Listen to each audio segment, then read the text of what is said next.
Boa noite, graça e paz. Então vamos lá, pessoal. Queria fazer uma pergunta para vocês. Que horas começa o culto? Não precisa responder. Melhor. Que horas começa o culto? O culto começa quando vocês tiverem encontro com o Senhor Jesus. O culto começa quando nós tivermos encontro com Ele. O que eu quero dizer a partir desse momento é que quando vocês acreditaram no Evangelho, e agora vocês possuem uma nova vida por causa do Evangelho, por causa da morte de Cristo Jesus, essa nova vida de vocês deve corresponder ao Evangelho. A vida de vocês muda, ela nunca é mais a mesma. Depois de Cristo, você se torna uma nova pessoa, uma nova criatura. E essa nova vida nossa deve ser um culto ao Senhor. A gente deve louvar e bendizer Ele em todos os instantes da nossa vida. E como essa vida é maravilhosa. Como a gente estava cantando aqui, louvando ao Senhor, como era tão bom aqueles que tiveram encontro, aqueles que encontraram Cristo Jesus. E hoje a gente vai trabalhar um texto de Mateus, ainda não vou falar para vocês qual. Mas antes de entrar no texto, eu queria dizer para vocês que eu gosto muito de pregar nos evangelhos. Eu gosto muito mesmo. Porque como um amigo seminarista meu disse uma vez no seminário que eu achei muito bacana, que quando Jesus ele dá boa noite, o próprio Deus lá em cima, ele dá boa noite. Quando Jesus dava oi para uma pessoa no meio da rua, era o próprio Deus vivo dando oi. E quando Jesus tossia, o próprio Deus lá em cima tossia. Não que Deus tenha tosse, mas o que eu quero dizer é que tudo aquilo que Cristo disse é exatamente a palavra de Deus. É o próprio Deus vivo falando por meio de Jesus. E por isso que eu gosto dos evangelhos, porque a gente tem as palavras de Jesus sendo ditas de modo direto. Então lá a gente tem o próprio Deus dizendo. Antes de começar no texto que eu queria, tá aí certinho? Ok? Eu gostaria de começar com a primeira frase que Jesus disse quando ele iniciou o seu ministério. E ele disse: arrependam-se, porque está próximo o reino dos céus. É como se Jesus dissesse: escutem com muita atenção. O que é mais importante para mim é que vocês se arrependam e que se voltem para Deus, pois o reino dele está chegando. É exatamente isso que ele quer dizer quando ele fala arrependam-se, porque está próximo o reino dos céus. Deus vem cumprindo suas promessas. O mais incrível é que quando os judeus ouviram isso, eles falavam: finalmente, até que enfim. Eles devem ter pensado, porque fazia 400 anos que Deus não enviava um profeta à nação de Israel. Fazia 400 anos que Deus se calara e o povo não ouvia mais a voz de Deus. O Messias do seu reinado era o que os judeus mais aguardavam e ansiavam. Este era a maior esperança do povo judeu: o reino dos céus, o reino de Deus. Essas palavras causaram alvoroço no meio dos judeus.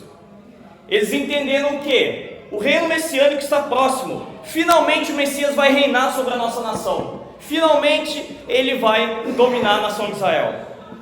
E aí eu peço que vocês abram então em Mateus capítulo 13, versículo 44. Mateus capítulo 13, versículo 44. É o texto que a gente vai trabalhar nessa noite. Mateus 13, do 44 ao 45.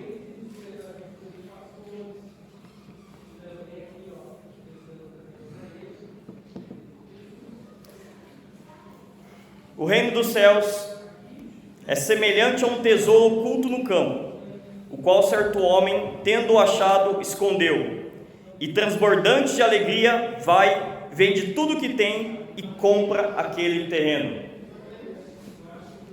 No judaísmo era uma prática comum ensinar por meio de parábolas. Não foi Jesus que começou a ensinar por meio de parábolas, na verdade.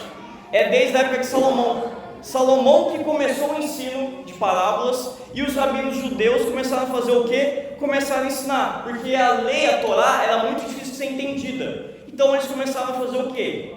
Comparações, começaram a contar parábolas como instrumento para fazer que as pessoas entendessem a respeito das escrituras. Então era um recurso comum de ensino naquela época. Só que, entretanto, eram homens dando a sua interpretação sobre aquilo que eles interpretavam das Escrituras. Já com Jesus, é Deus revelando a verdade por trás do texto. Em Cristo, ouvimos a própria voz de Deus. É como se Jesus dissesse: ei, não é assim o reino dos céus. Eu vou lhes contar a respeito do reino, não aquilo que vocês pensam, não aquilo que vocês querem, mas sim aquilo que Deus diz em sua palavra.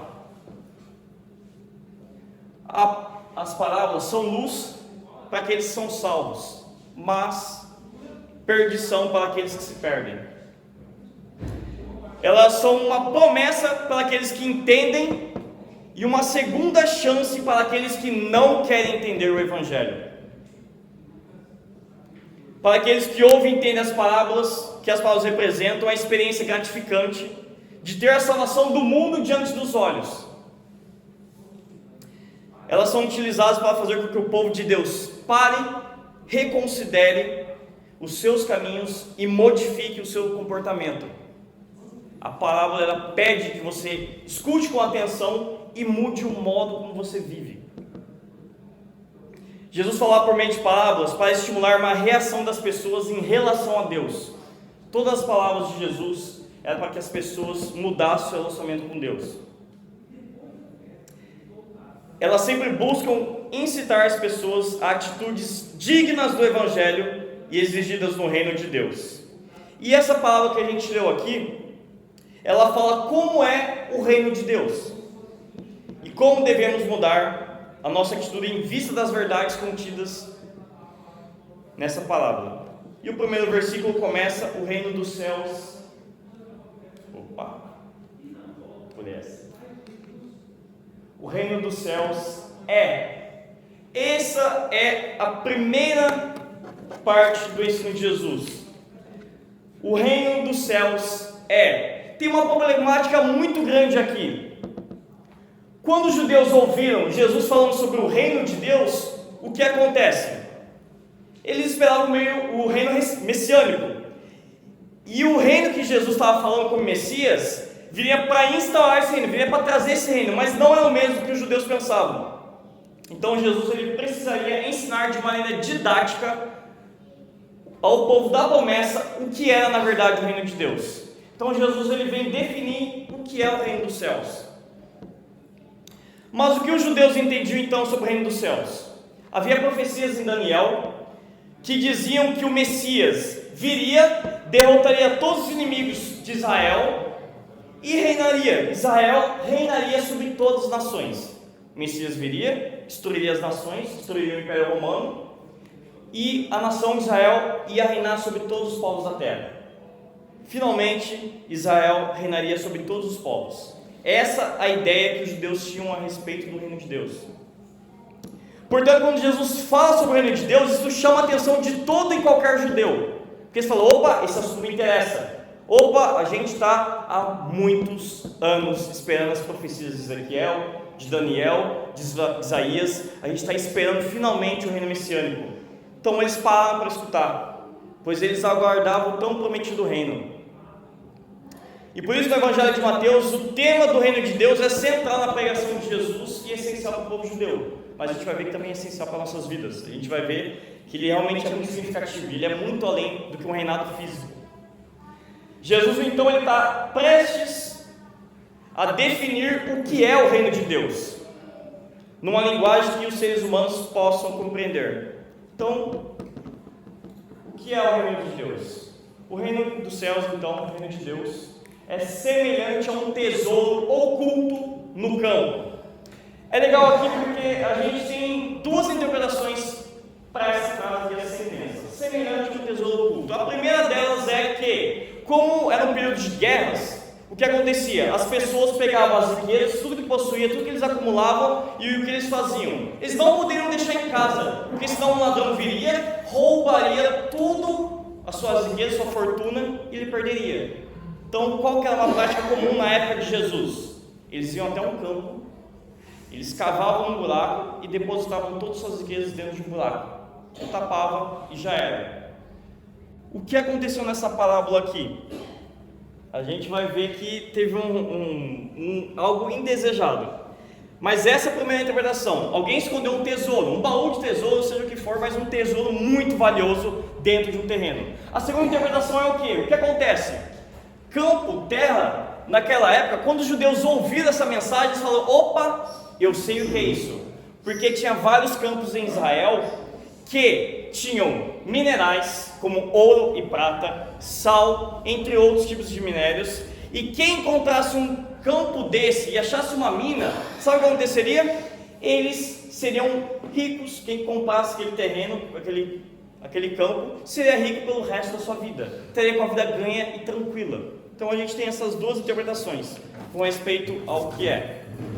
Então, adquirindo essa propriedade, eles nunca mais precisariam trabalhar. Quem descobrisse esse tesouro oculto no campo, nunca mais ia precisar trabalhar, nunca mais ia precisar fazer mais nada, porque essa riqueza era suficiente para a sua vida, a dos seus filhos, de todo mundo. Então era um dinheiro exorbitante.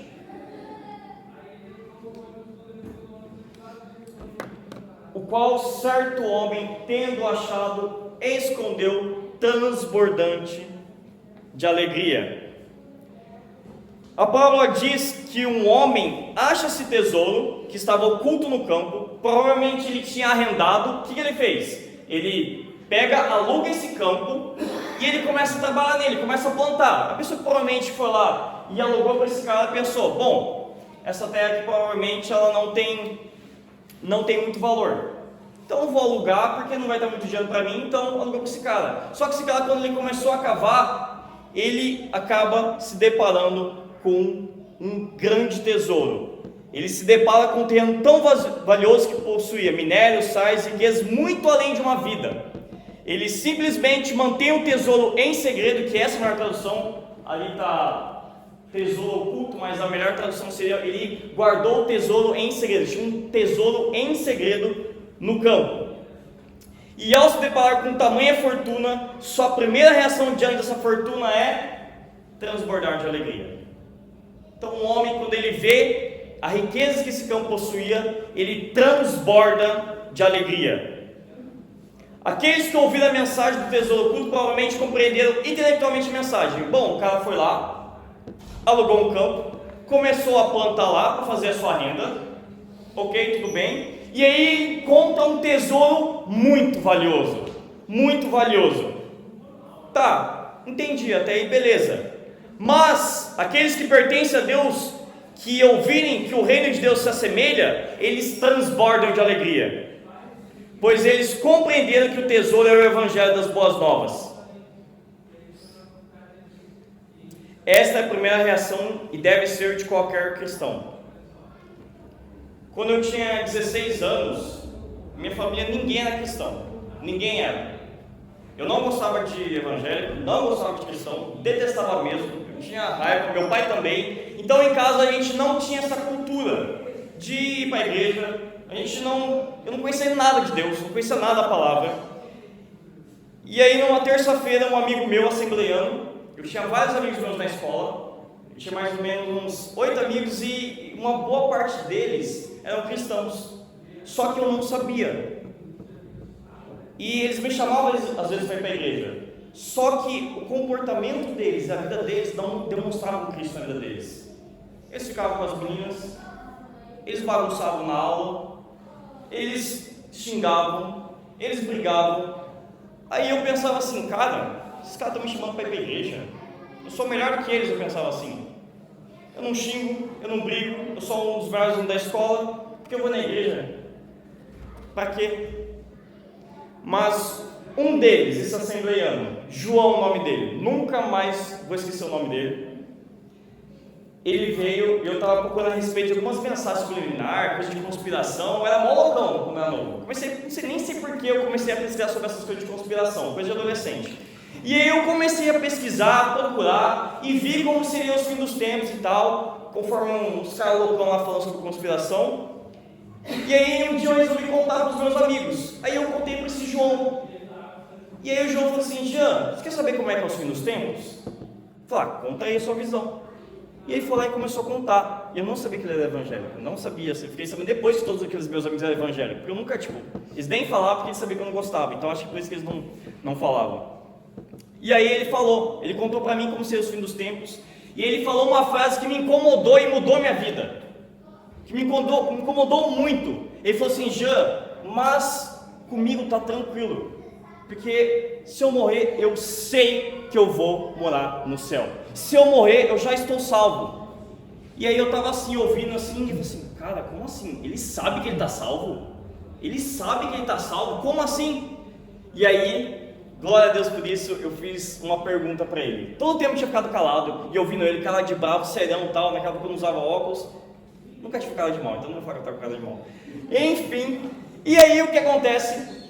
Eu fiz essa pergunta: como eu faço para ser salvo? E glória a Deus por isso. Glória a Deus por eu ter feito essa pergunta, porque essa pergunta mudou toda a minha história. Não vou contar meu testemunho aqui, senão vão começar a chorar. Lucas conhece a minha história, eu tive uma infância, tudo na verdade, infância e adolescência bem difícil. Não era muito bacana a minha casa, era bem feia a coisa. Não tenho muita coragem de contar em público assim, ainda mais quando vai estar no YouTube, mas enfim. E quando eu fiz essa pergunta para ele, eu falei: João, como eu faço para ser salvo?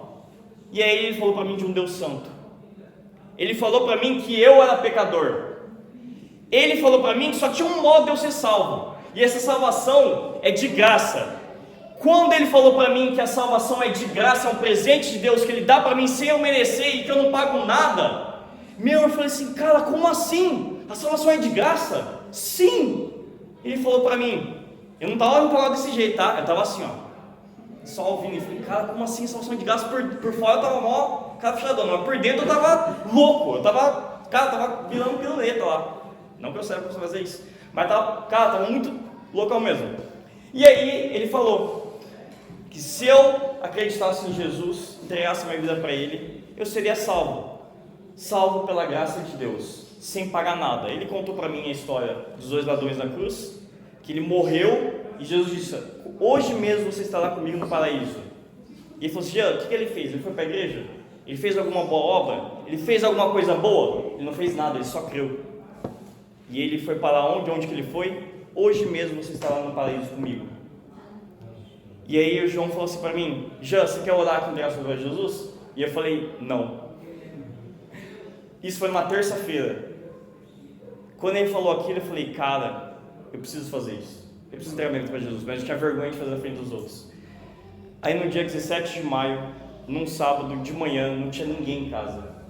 Foi a primeira vez que eu orei a Deus. Eu lembro que eu me ajoelhei diante dele, eu tinha 16 anos, me ajoelhei diante de Deus e falei: Senhor Jesus, toma conta da minha vida. Eu quero essa graça, eu quero essa salvação, eu quero pertencer ao Senhor e quero viver para o Senhor. Daí para frente, minha vida nunca mais foi a mesma. Deus me regenerou, Deus me salvou, Deus me resgatou do inferno, me tirou das trevas, e glória a Deus por isso. Agora eu vou viver com Ele até a eternidade.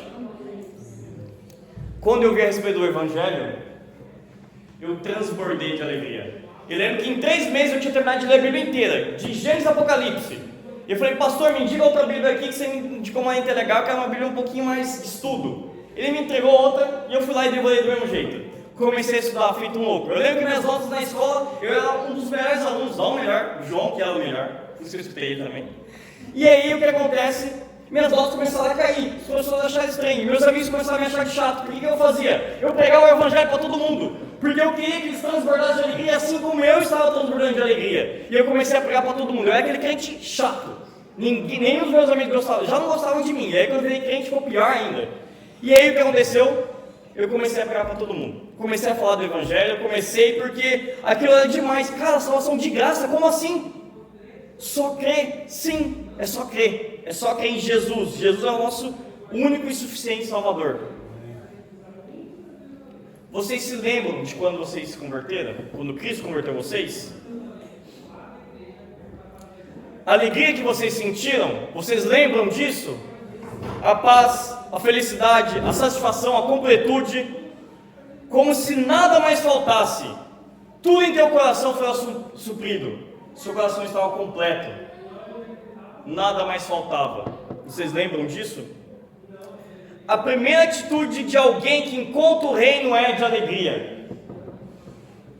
Pois o reino estava oculto, mas o próprio Deus revelou o grande tesouro por trás das palavras do Evangelho da salvação. Vocês se alegraram com a graça. Não há cristão que não se alegre com a graça. Não há cristão que não se alegre em Cristo. E não só isso. Vocês transbordaram a saberem que o mistério do reino de Deus foi revelado a vocês. Porque nem todo mundo que escuta essas palavras que vocês ouviram agora do Evangelho, nem todo mundo acredita. Só para quem Deus revela. O verdadeiro cristão transborda, exulta, glorifica o Deus vivo e eterno por ter mostrado tão grande salvação. A alegria do reino faz os cristãos, transbordar de alegria.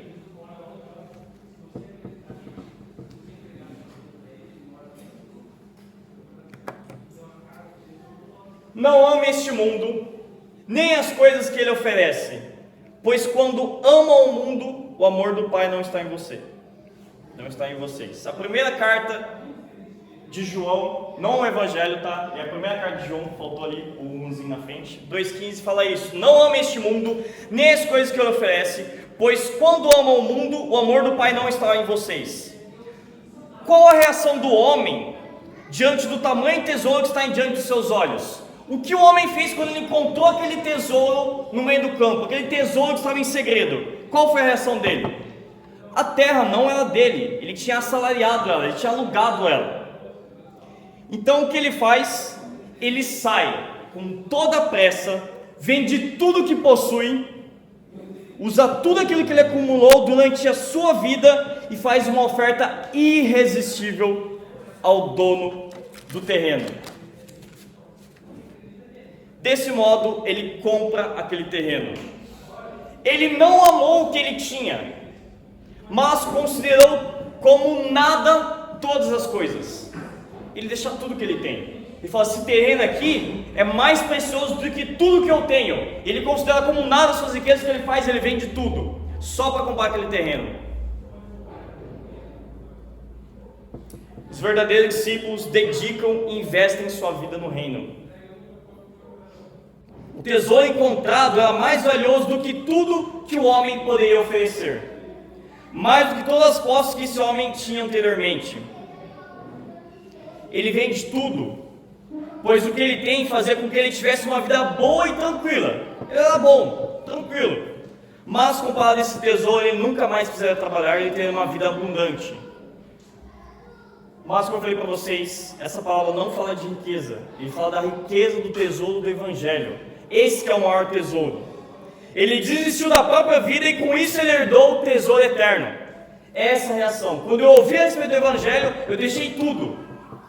Eu deixei aquela religião que eu acreditava que era nada a ver, tudo errado. Eu deixei as minhas crenças de lado. Eu deixei meu estilo de vida, eu deixei meu pecado, porque eu considerei o reino de Deus algo muito precioso para mim. Para os que são do reino, aqueles que a palavra traz boa palavra, chegue em seus ouvidos, que tudo que eu tenho não é nada. Observe bem essa frase: tudo que eu tenho não é nada, se comparado ao tesouro do Evangelho. Este homem vendeu tudo para comprar esse terreno. Todo o seu esforço e trabalho foram direcionados à compra daquele terreno. E vocês têm trabalhado em quê?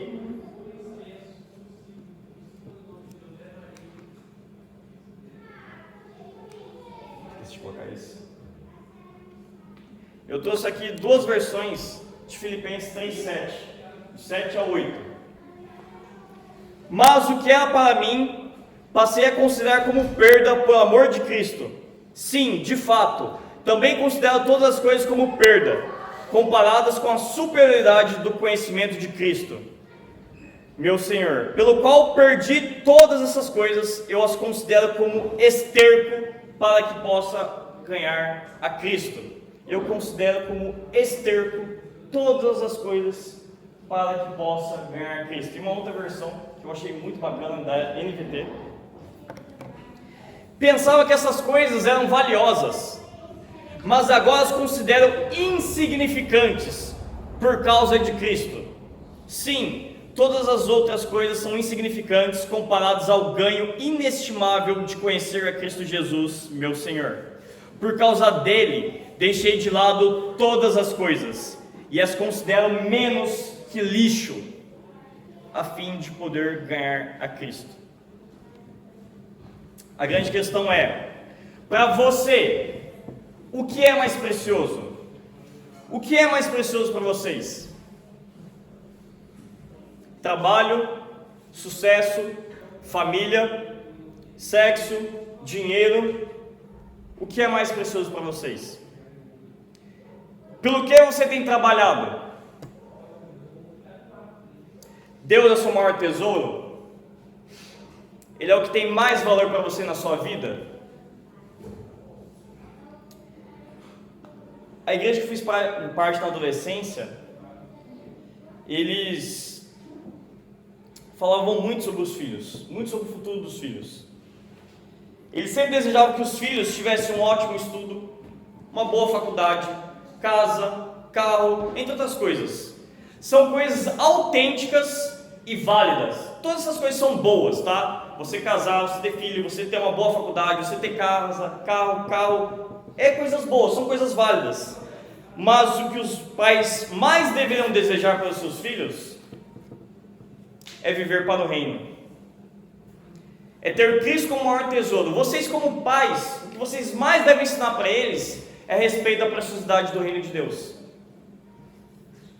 Aqui nessa terra não importa as riquezas, o que importa é juntar tesouros para a eternidade. Eu não estou dizendo que todo mundo que tem que virar missionário é pastor, tá? Não entendam errado. Pastor missionário é para quem tem chamado. Se você não tem, você vai viver como cristão normal, vai trabalhar, vai ter sua família e tudo mais e tal, mas você vai ensinar os seus filhos no caminho do Senhor, você vai dar testemunho, você vai viver conforme o Evangelho, você vai corresponder ao Evangelho. Já para pensar o quanto a vida é curta, como é ínfima comparada à eternidade? Quanto tempo a gente vive aqui, gente? Quantos anos a gente vai passar aqui nessa terra? Compare isso com a eternidade, milhões e milhões e milhões de anos. E a gente ainda se interessa muito pelo que a terra tem para oferecer. Muitos cristãos,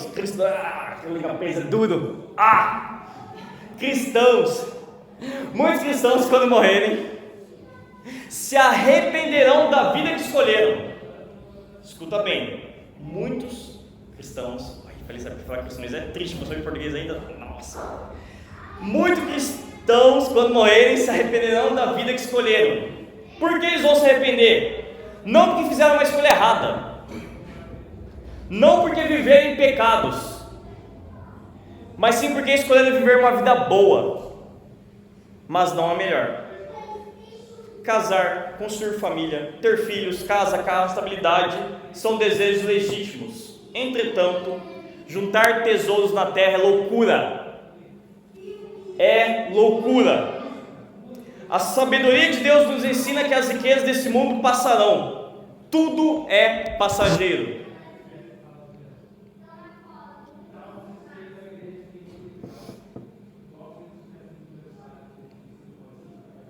O ladrão roubará, a traça comerá e a ferrugem destruirá. Mas há um tesouro incorruptível que nos aguarda. Para que viver para tão pouco? Para que viver para tão pouco? Para que viver por essa terra? Tudo que a gente ganha aqui vai passar e ela não vai ser nada. Imagina vocês, quando vocês estiverem diante de Deus, quando vocês morrerem, o que vocês vão ouvir do Senhor Jesus? O que vocês têm feito com a vida de vocês? Vocês vão chegar diante de Deus e falar: tive uma carreira de sucesso, meus filhos estão todos na faculdade, fui bem financeiramente, olha, a minha graduação foi top, fiz viver minha vida, aposentei, estou tranquilo. É isso que você vai dizer para Jesus? Realmente esse é o maior tesouro que a gente vai ter? Sabe que ele vai passar pelo fogo? Eu não estou dizendo que vocês não podem ter essas coisas. Não pode, não vou fazer faculdade, não vou trabalhar. Não é isso que eu estou querendo dizer. Vocês vão entender logo o que eu estou querendo dizer. Por isso estão assim. Mas Não é que vocês não possam ter essas coisas, mas elas devem ser usadas para mostrar que vocês têm ela. Vocês podem ter um bom emprego, podem ter uma boa profissão, pode ter filhos estudando na faculdade, mas vocês devem ter, vocês devem procurar isso. Sim, claro, mas essas coisas não podem ser o tesouro de vocês. Essas coisas não podem dominar vocês. Cristo deve ser o maior tesouro. O problema não é viver como cidadão aqui na terra. O problema não é ter sucesso. O problema não é ter um bom emprego. O problema não é crescer. Esse não é o problema. O problema é o seu coração se entrega a isso. Isso ser o centro da sua vida. Cristo deve ser. Cristo deve ser o nosso maior tesouro. É mostrar que elas não têm domínio sobre vocês, que não estão no centro do coração de vocês. Mas Cristo sendo um tesouro, é Ele quem deve estar no centro de nossas vidas.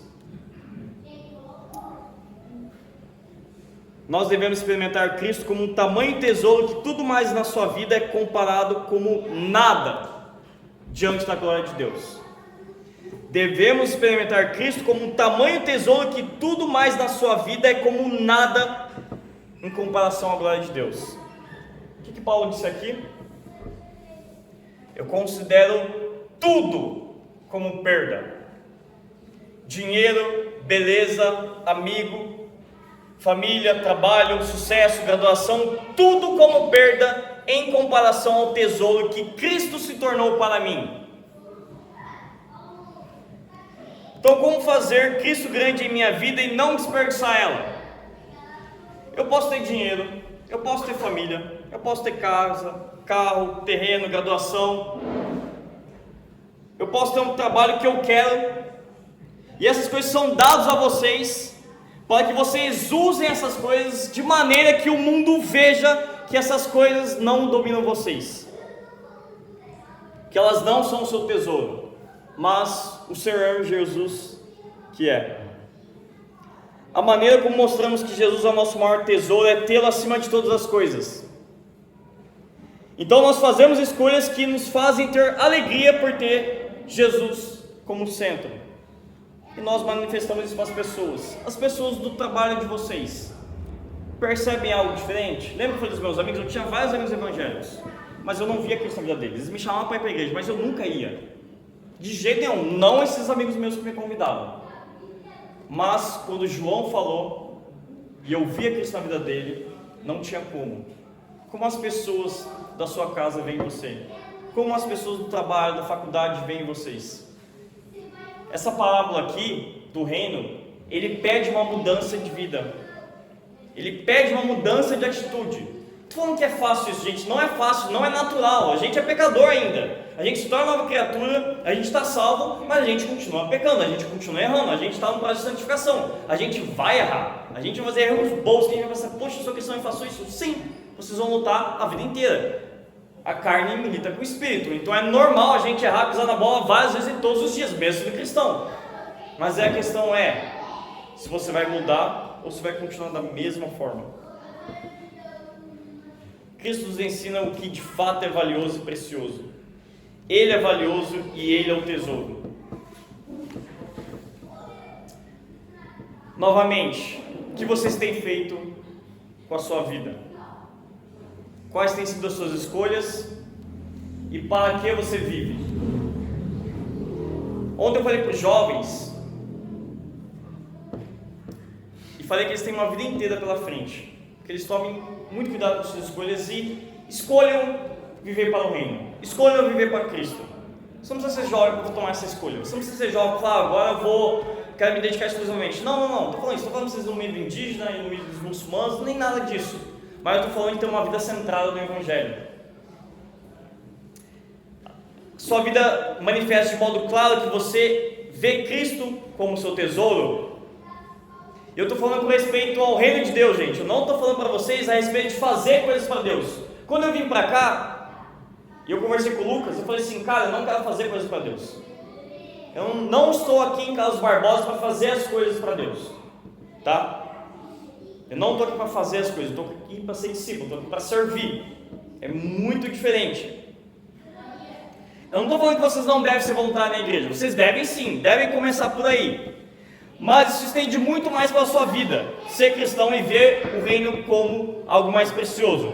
Isso é desde as coisas rotineiras simples do lar, da casa, no trabalho, no estudo, na faculdade, até como você se porta nos seus momentos mais íntimos. Tenha Jesus acima de tudo sobre a sua vida. Cristo, Ele quer discípulos. Ele não quer voluntários, Ele não quer obreiros. Cristo vem aqui para fazer discípulos. É esse o papel da igreja, é esse o papel de cada um de nós. Que fique claro, pessoal, não estou falando para vocês largarem seus empregos, deixarem a faculdade, venderem tudo que tem. O Evangelho não pede isso. Quando Jesus falou para o homem rico vender todas as coisas, Ele falou especificamente para o homem rico. Não está falando para todo mundo que é rico pegar e vender tudo que tem. Isso daí é loucura. Deus deseja que seus filhos vivam em abundância, que vivam bem. Mas a questão é, o modo como você vive mostra quão grandioso Jesus é. O modo como você vive evidencia esse tesouro. As pessoas veem isso. Nós temos apenas uma vida. Apenas uma vida. Para aqueles que não são cristãos, aqueles que não depositaram sua fé em Jesus, só tem um caminho, que é a perdição eterna, que é o inferno. Para aqueles que são cristãos, a gente tem galardão, a gente tem recompensas por ter vivido por Cristo, ou poucas recompensas, depende de como você viveu a sua vida. E Cristo nos ensina a negar a nós mesmos, tomarmos a nossa cruz e seguirmos para o Calvário, morrer para o mundo e viver para Deus, que esta única vida que temos seja uma oferta ao Deus vivo, que venha trazer riquezas que nos acompanhem pela eternidade, pois o tempo é curto, mas a eternidade não. O tempo é curto, mas a eternidade não. Vivam pelo aquilo que vale a pena. Aqueles que encontram o tesouro consideram como nada suas riquezas. Percebem que na verdade elas não eram nada. O homem que vendeu tudo que possuía tinha muitas riquezas, mas mesmo assim, ao ver o valor do reino de Deus, ele considera a sua riqueza como algo inútil. Não desperdice sua vida. Essa vida aqui não é nada. Não é nada comparado à vida eterna que virá. Essa é a mensagem que eu tinha para vocês hoje à noite. Eu espero muito e de verdade que a gente possa, como cristãos mesmo, viver para a glória dele. Viver de fato para Cristo Jesus. Demonstrar isso. Vida de oração, vida de busca, leitura da palavra e principalmente amar as pessoas. Evidenciar o reino de Deus. Não é uma tarefa fácil, não é difícil, é só para quem é regenerado, só para quem nasceu de novo que consegue. Mas com o Espírito a gente pode todas as coisas. Pai, em nome de Jesus, nós te louvamos, te agradecemos pela tua palavra. Te louvamos porque ela é viva, ela é eficaz, ela tem o efeito que lhe apraz. Te louvamos porque ela não volta vazia para o Senhor. E eu te peço, meu Pai, que modifique pessoas aqui, que haja salvação essa noite, meu Pai, que as pessoas peguem, escutem essa palavra e falem: eu quero isso para a minha vida, eu quero essa mudança, eu quero essa nova vida, eu quero essa transformação. Que o Senhor venha, meu Pai, sobre a igreja, que o Senhor venha sobre nós, que a gente possa glorificar o Teu nome, que a gente possa viver para o Teu reino, que naquele dia eterno, quando a gente se encontrar com o Senhor Jesus, possamos ouvir aquelas palavras: servo bom e fiel. Que possamos olhar para a nossa vida aqui na terra e falar: ainda bem que eu escolhi a Cristo, ainda bem que eu escolhi o reino eterno, ainda bem que eu escolhi esse tesouro oculto, ainda bem. Louvado seja o Senhor por isso, meu Pai, que a nossa vida possa ser dedicada ao Senhor, que a nossa vida seja para glorificar e louvar o Teu nome. Cuida de cada um aqui nessa noite, meu Pai, que o Senhor possa reinar sobre as nossas vidas. Essa é a nossa oração, em nome de Jesus. Amém.